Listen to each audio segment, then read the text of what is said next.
sekeliling istri-istri Rasulullah yang rela menghabiskan harta bendanya hanya demi menyiarkan agama Islam, termasuk sahabat-sahabat Rasulullah yang rela mempertaruhkan nyawanya hanya demi dakwah Islam, baik ketika di Makkah maupun di Madinah. Harta tidak akan membuat kita bahagia selama-lamanya, akan tetapi harta dibarengi dengan ilmu yang bermanfaat dan beramal saleh, maka harta dapat kita kelola dengan baik dan dapat membawa kebahagiaan.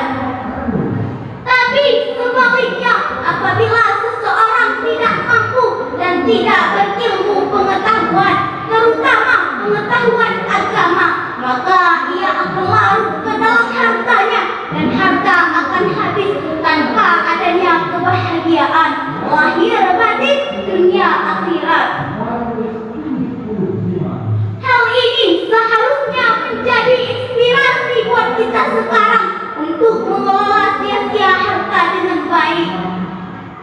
Adapun kesimpulan saya yang dapat saya petik dari syarahan singkat saya adalah bersyukur atas kenikmatan yang diberikan oleh Allah Subhanahu wa Ta'ala, karena dengan bersyukur dan memberikan harta kita sebagian untuk kaum yang lemah, kaum yang memerlukan bantuan, maka Allah akan terus menambah harta kita.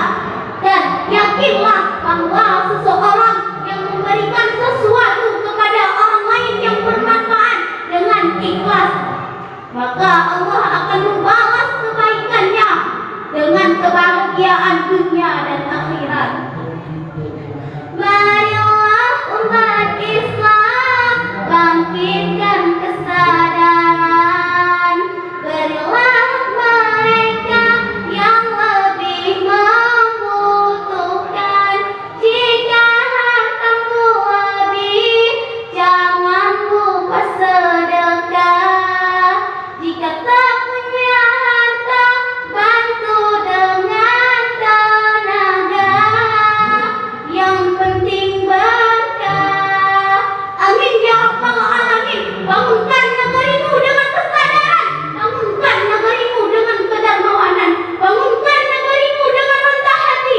Insya Allah warga aman, negara maju, Indonesia sejahtera. Allahu Akbar, Allahu Akbar, Allahu Akbar. Hanya sekian yang dapat saya sampaikan, lebih dan kurang dan lebih saya mohon maaf. Mungkin dalam penyampaian pidato saya ada kata-kata yang tidak berkenan di dalam hati. Sekali lagi saya